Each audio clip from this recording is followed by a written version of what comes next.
Assalamualaikum warahmatullahi wabarakatuh. Perkenalkan, nama saya Muhammad Sifa, calon guru penggerak angkatan 9 Kabupaten Cirebon dari SD Negeri 1 Tegal Gubuk. Kali ini saya tidak sendirian. Kali ini saya bersama rekan sejawat saya, Ibu Hikmatin Rimadani, SPD, guru kelas 5 SDN 1 Tegal Gubuk. Assalamualaikum warahmatullahi wabarakatuh. Waalaikumsalam warahmatullahi wabarakatuh. Selamat pagi Bu Rima. Pagi Pak Amang. Terima kasih atas waktunya sudah berkenan untuk melaksanakan supervisi akademik, di mana dalam rangkaian supervisi akademik ini ada 3 tahapan, yaitu yang pertama pra-observasi, kemudian observasi atau supervisi kelas, dan yang ketiga adalah pasca observasi. Pada kesempatan yang pertama ini kita akan melakukan percakapan pra-observasi, di mana tujuannya adalah untuk mempersiapkan pelaksanaan observasi nanti supaya lebih siap, lebih yakin, lebih percaya diri ketika melakukan observasi. Di mana Bu Rima sudah siap untuk melakukan sesi percakapan pra-observasi ini? Ya, insya Allah siap Pak Amang. Baik, pertama nanti Bu Rima ketika melakukan observasi di kelas, kira-kira tujuan pembelajarannya seperti apa Bu Rima? Tujuan pembelajaran yang akan dilakukan ketika observasi di kelas. Tujuan pembelajaran yang ingin saya capai dalam di kelas itu ada 2. Yaitu yang pertama, siswa dapat mengidentifikasi SDA di Indonesia dengan membuat peta pikiran dengan benar. Yang kedua, siswa dapat mengklasifikasikan jenis-jenis SDA, upaya pelestarian, dan dampak dari penggunaan SDA dengan benar. Oke, nanti tujuannya itu yang ada 2 ya Bu Rima ya, nanti dalam observasi di kelas nanti, yaitu yang pertama identifikasi SDA dengan peta pemikiran yang benar, kemudian yang kedua adalah mengklasifikasinya ya. Oke, baik, dari tujuan pembelajaran yang Ibu Rima capai tadi, kira-kira apa yang akan digunakan oleh Bu Rima strategi dalam pembelajarannya? Strategi yang akan digunakan itu seperti apa nih? Strateginya ini saya rencananya akan membuat siswa itu belajar berkelompok secara berdiferensiasi. Maksudnya gimana? Nanti dalam setiap kelompok itu, di dalam kelompoknya ada siswa yang memiliki kecepatan belajar yang tinggi, ada kecepatan belajar yang sedang, dan siswa yang kecepatan belajarnya yang rendah. Jadi di dalam satu kelompok itu jadi diferensiasi gitu loh Pak, cara menangkap pembelajarannya. Jadi semuanya bisa tergali lah, nanti yang belum paham nanti bisa diajarkan dengan teman-teman. Oke, berarti salah satu strateginya Bu Rima itu dengan menerapkan pembelajaran berdiferensiasi ya, supaya disesuaikan dengan minat dan bakat belajar siswa gitu ya. Ada yang Oke, selanjutnya setelah Bu Rima tadi menerapkan strategi pembelajaran berdiferensiasi, kira-kira media apa nih yang akan digunakan oleh Bu Rima dalam ketika pembelajaran? Oh, medianya itu menggunakan video pembelajaran, kemudian siswa mengamati video, ada kegiatan membaca juga dalam buku paketnya gitu. Lalu kira-kira nanti dalam kegiatan observasi atau supervisi di kelas nanti area pengembangan yang mana nih yang mau Ibu Rima kembangkan? Area pengembangannya yang ingin dikembangkan? Area pengembangannya itu ada 2. Yang pertama ada area kognitif, itu dilihat ya, siswa itu dapat menangkap tidak sih pembelajaran yang disampaikan. Kemudian yang kedua itu ada area keterampilan. Area keterampilan ini dalam hal kegiatan diskusi kelompoknya dan presentasinya, apakah siswa itu menyampaikan presentasi dengan baik atau tidak. Oke, berarti nanti ketika kita melakukan observasi di kelas, area yang akan dikembangkan itu ada 2 ya, ya, kognitif dan keterampilan ya. Berarti oke, baik.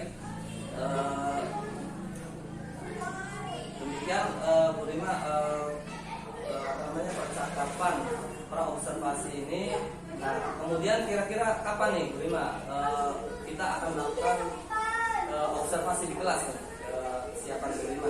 Hari ini boleh Pak, dan setelah istirahat mungkin ya. Siap, berarti setelah istirahat kita langsung observasi di kelas ya Bu Rima ya. Oke, baik, terima kasih Bu Rima atas kesempatan dan waktunya mengikuti sesi pra observasi kali ini. Mudah-mudahan ketika kegiatan observasi Bu Rima lebih siap, lebih ini dan berjalan dengan lancar. Terima kasih Bu Rima, terima kasih, saya ucapkan assalamualaikum warahmatullahi wabarakatuh. Waalaikumsalam warahmatullahi wabarakatuh.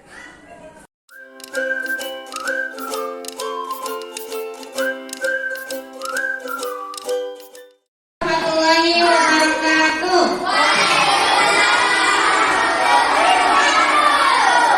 Bagaimana kabarnya hari ini? Alhamdulillah. Ibu lihat semuanya lumayan ya, sudah banyak yang terisi, banyak hanya sedikit yang tidak berangkat. Oke, untuk memulai pembelajaran hari ini, mari kita baca doa dalam hati. Baca doa dalam hati dimulai.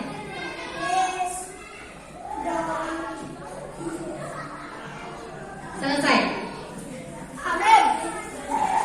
Oke, lanjut saja. Ibu akan menyampaikan tujuan pembelajaran hari ini. Ada duanya. Kita akan belajar IPAS. Yang pertama, tujuan pembelajaran. Kalian itu akan mengidentifikasikan jenis-jenis SDA yang ada di Indonesia dengan membuat peta pikiran dengan baik. Yang kedua, kalian akan belajar diskusi untuk mengklasifikasikan jenis-jenis SDA, upaya pelestarian SDA, dan dampak penggunaan SDA dengan benar. Oke, sebelum memulai pembelajaran, Ibu akan memeriksa semangat kalian terlebih dahulu. Buka mulut, tertawa 3 kali. Buka mulut, tertawa 2 kali. Buka mulut, tertawa 1 kali. Buka mulut, tertawa tanpa suara. Tuh ya, ada suaranya. Lagi. Suara tembakan. Suara tembakan. Suara tembakan.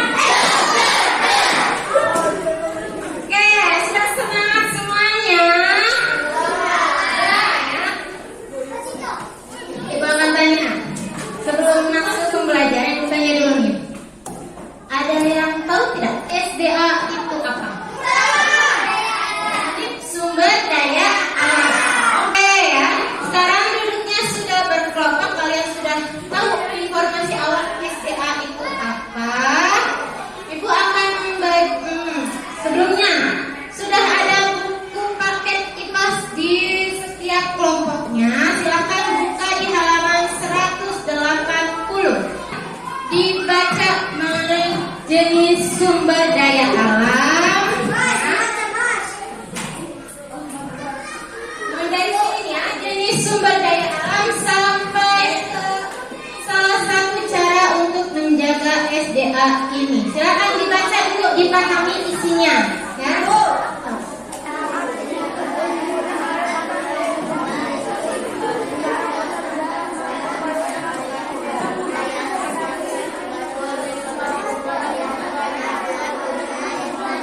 Sudah ya.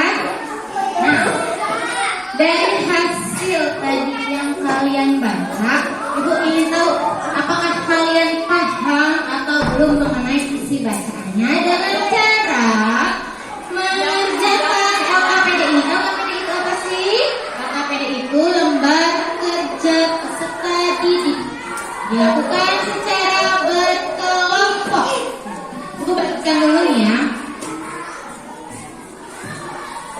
Ya, kalau sudah, silakan disusun 3 soal di bawahnya. Ditulis jawabannya. Ya, isinya saja di kertas LKPD-nya saja. Ini aja dulu.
kalian tuliskan itu termasuk sumber daya alam. Nah, untuk itu kita akan melihat videonya. Kalian perhatikan baik-baik dan ingat-ingat apa hal yang penting di dalam video itu.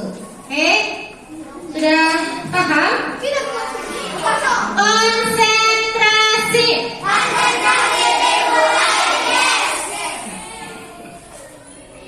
Kita akan melihat video mengenai sumber daya alam di Indonesia, dampaknya dan upaya pelestariannya itu bagaimana. Ya, kalian amati dan ingat baik-baik. Oke? Paham? Suara tembakan. Seperti suara tembakan. Suara tembakan. Oke, lanjut ya. Kita nih.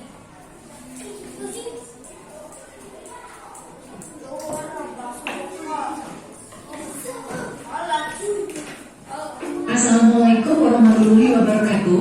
Salam bahagia buat semuanya. Video kali ini akan membahas pelajaran IPS kelas 5 yang berjudul Indonesiaku Kaya Raya. Topik yang Indonesiaku Kaya Alamnya. Ayo kita simak videonya.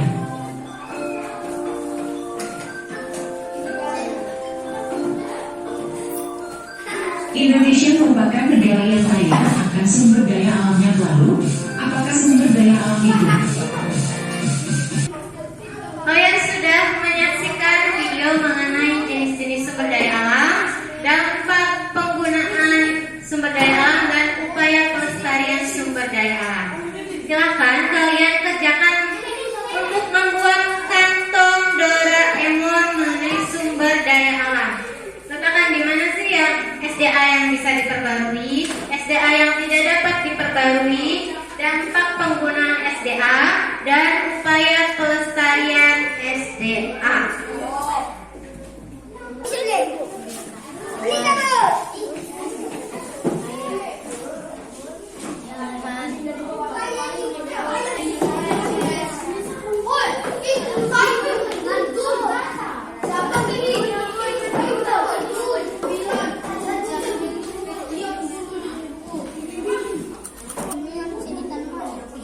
Selanjutnya kita akan melakukan presentasi. Presentasi dilakukan oleh kelompok 5. Silakan maju kelompok 5. Beri tepuk tangan untuk kelompok 5.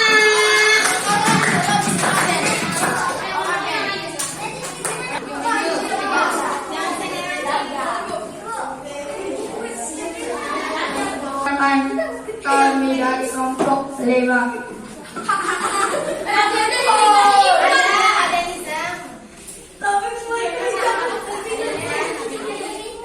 Arnejam Habibie Sihakan Timnas. Ibu akan pilih kelompok yang paling bagusnya. Dari cara kerjasamanya, dari cara diskusinya, dari cara membagi tugas kelompoknya. Yang bagus itu ada 2 ya. Selamat untuk kelompok 2 dan kelompok 5. Dari apa yang kalian pelajari hari ini, kalian tahu SDA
kali ini saya bersama rekan sejawat saya Bu Rima akan melakukan percakapan pasca observasi setelah kemarin melakukan rangkaian supervisi akademik dari mulai pra observasi dan pasca observasi. Oke, dalam kegiatan pasca observasi ini saya sebagai coach dan Bu Rima sebagai coach kemarin sudah melakukan observasi kelas. Di dalam observasi kelas kemarin Bu Rima sudah menampilkan pembelajaran yang merangsang pengetahuan dan pembelajaran siswa sesuai dengan area pengembangan yang ingin dicapai. Oke. Pertama, bagaimana nih perasaan Ibu Rima setelah melakukan kegiatan pembelajaran di kelas dalam kegiatan observasi kemarin? Alhamdulillah, saya merasa senang, campur aduk pokoknya. Ada tegangnya, ada senangnya, ada merasa tertantang juga.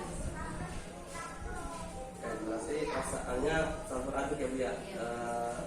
Merasa senang, kemudian juga tertantang. Oke, baik.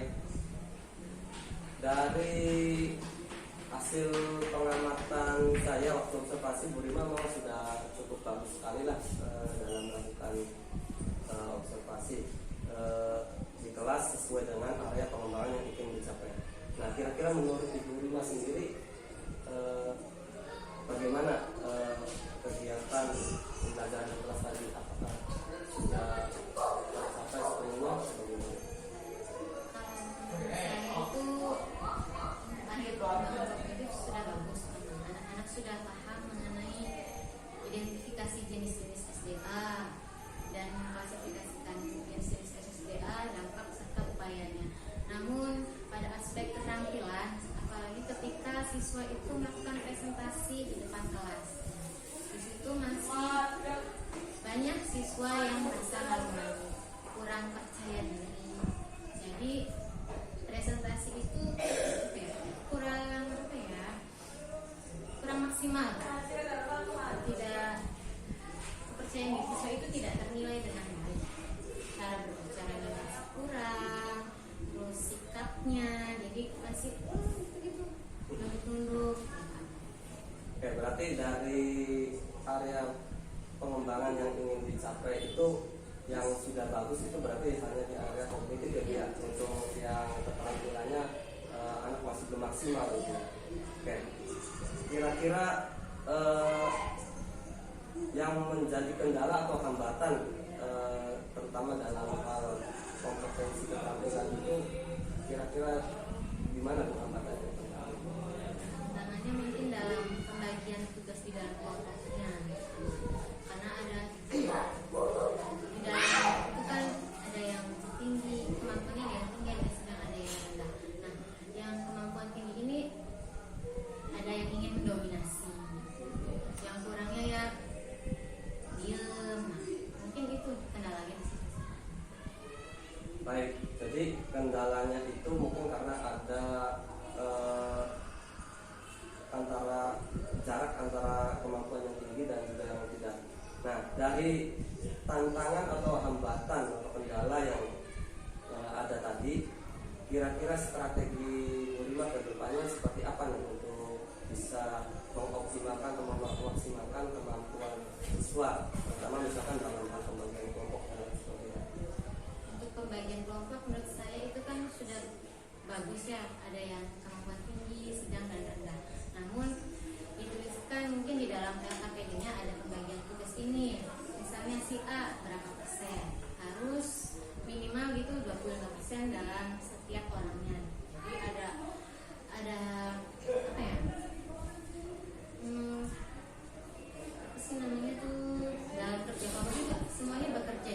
Ada pembagian tugas yang benar, ada yang seimbang. Jadi semuanya dituliskan di dalam LKPD. Oh, si A segini mengerjakan ini, si B 25%, si C 10%. Mungkin seperti itu. Jadi kedepannya ada strategi untuk pembagian kelompok sudah bagus ya. Jadi ke depannya ada penilaian diri dari rekan sejawat gitu ya, bentuk partisipasi dari masing-masing anggota kelompok. Oke, kira-kira nih strategi yang Ibu Rima akan terapkan dalam menghadapi kendala tersebut kapan ya akan diterapkan oleh Ibu Rima? Mungkin dalam pembelajaran ke depannya sih, kalau misal ada pembelajaran kelompok lagi. Berarti akan diterapkan di pembelajaran berikutnya ya. Bu Rima tadi sudah sangat bagus sekali menggali perasaannya ketika melakukan kegiatan seperti si akademik ini. Nah, kemudian langkah selanjutnya adalah bagaimana nih rencana pengembangan diri Bu Rima ke depannya untuk merefleksikan kegiatan supervisi akademik ini. Silakan Bu Rima bisa diisi di instrumen ini nanti sebagai catatan untuk refleksi dan perbaikan pembelajaran kedepannya.